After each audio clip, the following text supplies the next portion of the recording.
Hello, welcome to the Village Family Services. I'm Angela Saul. Today we are speaking with Melissa Boles. She is a strong mother and advocate for her son Preston, who is on the autism spectrum. Hello, Mel. Hi, How are you? I'm good. Thanks. How are you? I am good. I'm happy to have you here with me. I Thank you. miss ya. Yeah, thanks for having me. So we do have a few questions we want to go through today. First question that I have here is how old is Preston and what grade is he in? He's 7 years old and he's in grade 2. Awesome. What kind of school does he attend? He's currently attending a French Catholic school. Okay. And were there any, now don't laugh at me because this word I have a hard time. I think it's the French in me. Were there any characteristics that stood out to you when he was younger? Yeah, definitely. So he was progressing really, really well until we brought his sister home, and he was 13 months when we did that. And then he kind of like started taking steps backwards. He had started speaking, like he had started saying words, and he completely stopped. Yeah. And then there was like from that point on basically delayed speech and his social skills, like it was almost like a blink of the eye. Like speech was lagged and stopped completely. His social skills were completely changed. Like he went from being a little guy that would go to daycare and be great with others to being a little boy who was like completely unapproachable. Like Yeah. even when family would visit, he would hide, and so it was that was a huge change for us. He became like super fussy with foods and textures, and then he started like with the that's when he was more hands-on, and he started like kind of lining things up, and when we started seeing like all of those signs. Yep. Yeah, I totally get it. Mm-hmm. What behavioral, oh, I guess you kind of talked about it, but what behavioral characteristics stand out to you now? I guess the eye contact from a baby age, we literally were always like, look at mom, look at dad, look at us, Preston, look at us. And it's always been like kind of a reminder to him. And so I think he has good eye contact because we always did push that. But that's definitely one of them that I notice. If he's speaking to somebody else, he won't look at them, or if he's just upset and not wanting to, like that's one of the things that we always have to bring back. Like, okay, mommy's talking to you, look at me in the eyes and explain it to me. So that's a huge one for me. Hand flapping. He flaps his hands when he's overstimulated, or he gets excited, or it could be a range of different reasons why he does that, but hand flapping is big with him. Big with Esme too. Yeah. Yeah. Behavioral issues, like it stands out because it's not his meltdowns are not like other children's meltdowns are. I'm sure you can totally Yep. Understand. Yep. But yeah, when he gets overwhelmed, he tends to, he's only once ever gotten violent where he's pulled on curtains and ripped them out, but we kind of jumped on that right away and tried to regulate that. But he gets upset, like cries, like Yeah. he will get frustrated, and then we try and bring him back by telling him that he's got to regulate his emotions, find calm, breathe. And he always says, I can't, but then Yeah. he does, and he needs a hug at the end. So like those little behavioral outbreaks or outbursts are kind of like another characteristic. Yeah. I find with Esme, depending on where she's at, and her emotions, the hug thing really, really calms her down. I think it's like that pressure kind of helps for some reason. Yeah. What are some of Preston's interests? He's such a brilliant little person. Like he loves like dinosaurs and DNA and volcanoes. Like he likes subjects like that. Mm-hmm. He loves video games like any 7-year-old, I guess. But he's like, so it's crazy how quickly he picks up on how to play and how to like understand everything. Yeah. Music and dance are like major for him. Like Yeah. he's got some good dance moves and he doesn't get and yeah, Yeah. he loves playing the guitar. Oh, he plays guitar? Yeah, we That's cool. started him. He said he had an interest, so I got him classes when we were living in Cochrane. Yeah. And we haven't continued, but with my brother playing guitar, I've asked him to take him on and like kind of, you know, teach him the ropes. So yeah, guitar is big for him as well, and superheroes right now is like his big thing. Yeah, Esme's into the superheroes too. Yeah, and the princesses lately for some. Yeah. Did he have difficulty communicating at a young age, and how? With verbalizing, like he completely stopped speaking. So I kind of like wondered if it was part of my fault in a sense, because I always taught him to speak. Like I, you know, like I was teaching him the ABC 1, 2, 3s.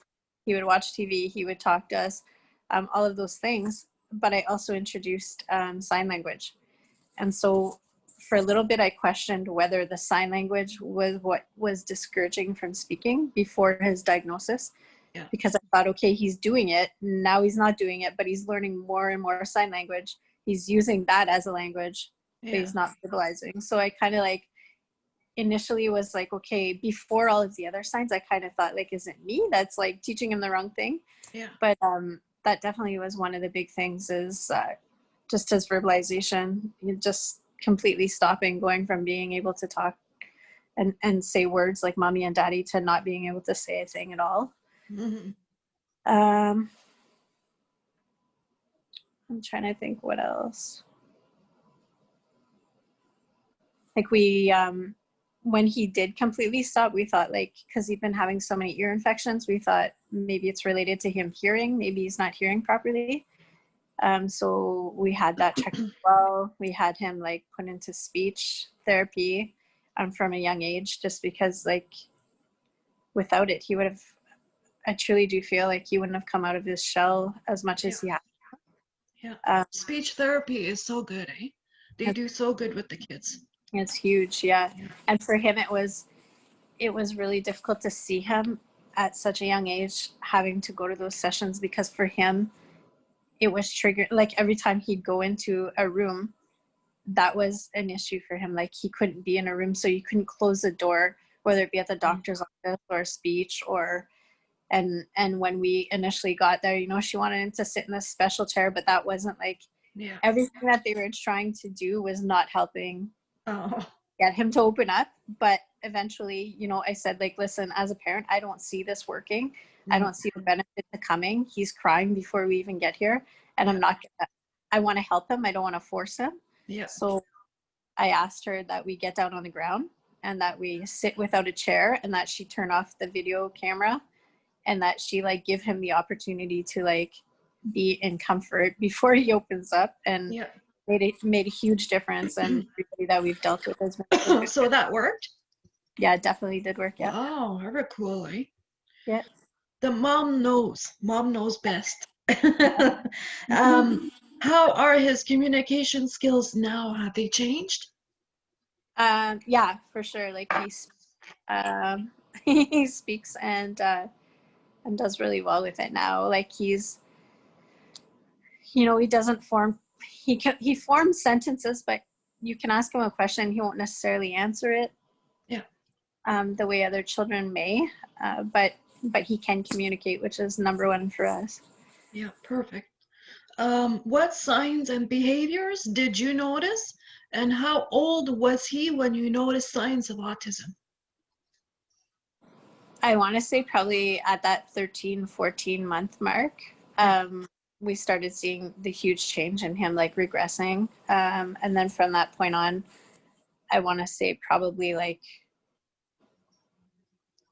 around 2.5. Like I wanted to give him his time to develop into his own person, but probably between 2 and 3 is when I realized like, okay, there truly is a little bit more to this, and maybe we need to explore it a little bit more. So yeah, I'd say like 13 months is where we've seen the huge regression, and then between 2 and 3, like developmental, socially, his communication skills, like none of that was improving. It was only getting worse. So that's probably the point where we've seen the biggest changes. How old was he when he was diagnosed? 5. Yeah, as me too. Or she was, I think, yeah, almost 5, I think. Do Gosh, you I feel, feel like exact age. Well, what's that? the two of them are only a few months apart. Yeah, yeah. So it was, I think they kind of went through the same, like 2 years old, and it takes like forever to get the diagnosis. Anyways, Yep. yeah. Do you feel autism was explained to you well? Yeah, the doctors that we have are in Toronto at Holland Bloorview, and they're absolutely amazing. His doctor's name is Dr. Smile, and Oh, nice. I've never seen somebody walk into a room and be able to approach him like she has. Like it's like she has some kind of like amazing gift for these kids, Wow. and yeah. So I think she sat down and explained it well to us. I think at the time it was a lot to take in, and we knew that we were going to probably get this kind of diagnosis. And my husband and I deal with it completely different as to how we have thought about things and how we see the future for him and all of that. But I think at the time, like, yeah, this is what it is. This is what you can expect. But then I think when you go home, that's when it hits you and you start thinking about like what it really means for them and their future. Yeah. So that part obviously is not like diagnosed, like, that's not explained to you, but I feel like what needed to be explained to me was well explained at the time. Yeah. For me is when I saw it on paper. Like I kind of knew, but when I actually saw it on paper, oh my God. Wow, Yeah. eh? And your mind goes all over the place. Yeah. What changes have been made in school since he was diagnosed? Is there any services for him? Yeah. So at 5, they brought in like an occupational therapist to assess the classroom for him. He's in a regular classroom per se. And we've just, with our recent move, just kind of started over with all of the services and all of the things that need to be done for him. So they've got an aide in class with him. Yeah. So he's in a classroom with all the other children, but he's got a one-on-one aide. We've got speech in place, speech therapy. He's on a list for occupational and behavioral therapy. So we're just waiting for those two. Yeah. And then they've got like his regular IEP in place. They've got like sensory hearing aids to help him at school. And they've got the visual boards to help him with scheduling and understanding what's coming next. Yeah. And with his IEP and IEP, I think it is in English. They've got that broken down very well so that they have like everything that he needs in steps. Yeah. Well, that's good. Yeah. Are you satisfied with your school's program and services? Yeah. I wish there was more available for them. Yeah. We just came from a school in the Ottawa area that had a sensory room, which the school doesn't have. And so he would get his body breaks so many times a day, and he'd be able to go in, he would be able to choose 3 activities while he was there based on what he felt he needed that day. And I feel like that's something that would be important to have in the schools here. But as far as what they can provide, I think that they're doing their best to provide that right now. Okay. What do you find most challenging about raising a child with autism? I think it's not so much around it being challenging. I try and look at it as my 2 children are 2 individual people, and I try to think Preston is who he is. Autism is a diagnosis that he has, but I try not to be like, I don't know how to say it the right way, but I try not to have that over his head all the time. Like, is it challenging to see his his outbreaks, and to see the struggles that he has that other children don't have? I think that would probably be the most challenging for me if I'm going to choose something, is just to see the heartache and to see the struggles that, you know, and that and what's to hold in the future. Like, I think that almost bugs me more than the everyday stuff. Like the everyday stuff, you know, I'm parenting and I'm loving him and he's the best gift. So the outbursts, are difficult, and like you, I'm oftentimes alone with him to deal with that and to deal with everything else. So I think maybe that's a bit of a challenge, but just knowing what his future may or may not hold for him as, I guess, what I see long term. Yeah. I always worry about Esme's future. That's my biggest challenge. Always worry. Like, you want the best for your kid, right? And just not being able to like step away. Like I feel like I know he'll survive if I'm not here, but just like taking a break. Like, I don't know if Esme is the same, but if I leave for an appointment, he needs to know exactly where I'm going and what time I'm going to be back. And he like holds me to it. So I think that's a challenge as well. Like, because I mean, we get our time during the day when we don't have our children, but being able to, it's a challenge for me to leave and to just be able to turn it off and worry about me and not worry about getting back to him, I guess. And it's so important for us as mothers to take care of each other, because we are their parent, right? So if we're not 100%, it's hard to give 100% to our kids. That's right. Self-love. How did it change your life? Well, you kind of explained it, you know, with you having to leave and stuff like that. But if there's anything else you wanted to add in there. How has it changed my life? I think it's just... Or has it? Well, it definitely has, because now I have 2 children, so my life is just... with a child that has special needs, I think it's almost a gift, and it's almost an eye-opener. Like, I look at him and it makes me want to be a better person. And I think like he's here for a purpose, and I think he's gonna make such changes in the world, and I see those changes in myself. I see, like, you know, he's got the kindest heart, and it's made me want to be kinder. It makes me appreciate the small things, like things that I probably wouldn't have noticed before. I really do appreciate so much more now. And I guess it's just like made me stronger in the sense that, like, I'm going to advocate for him. I'm going to speak up. I'm going to, like, I've found my voice. And so I think like that's changed within me as well. You're gonna make me cry. I know, not to cry. What have you learned about raising a child with autism?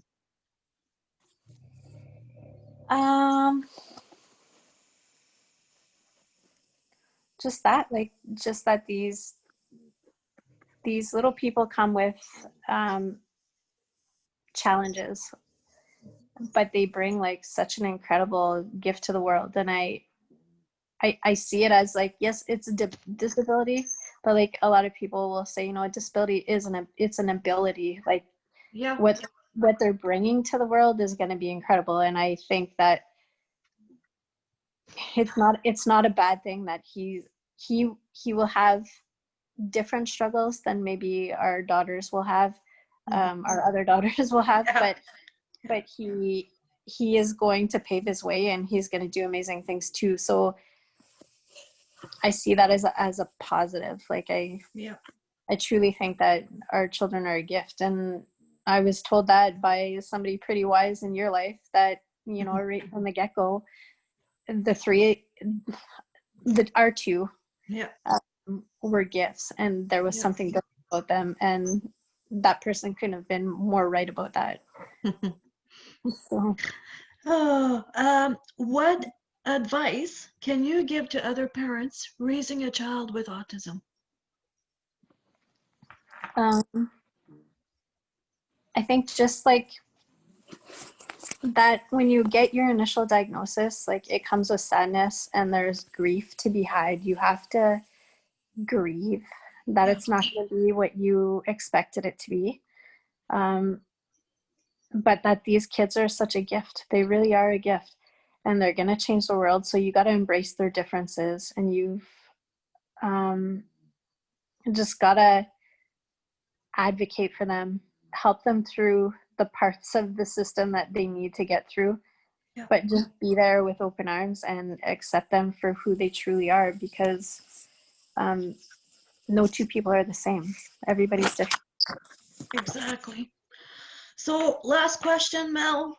Um, is there anything else important to you and your family you would like to share?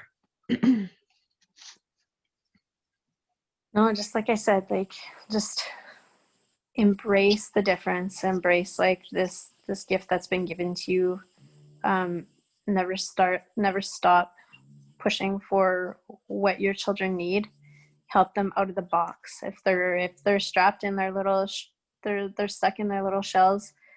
Get them the services they need. Help them along the way Yeah, because in the end they're here for a purpose, and I truly do think that they're here to show so much greater good. Like so, just push. Don't give up and don't get discouraged. There's always services to be had out in the communities. There's other families that are going through the exact same challenges. There's support groups, there's meetings, there's a countless amount of things that are available to help you resource wise. So never feel alone and just keep believing that like there's a reason that you have this little person and um, that they're the best little gift that you could have. oh, so that was really good. I'm trying to go back. Thank you, Mel, for joining us today and for being so candid with this interview.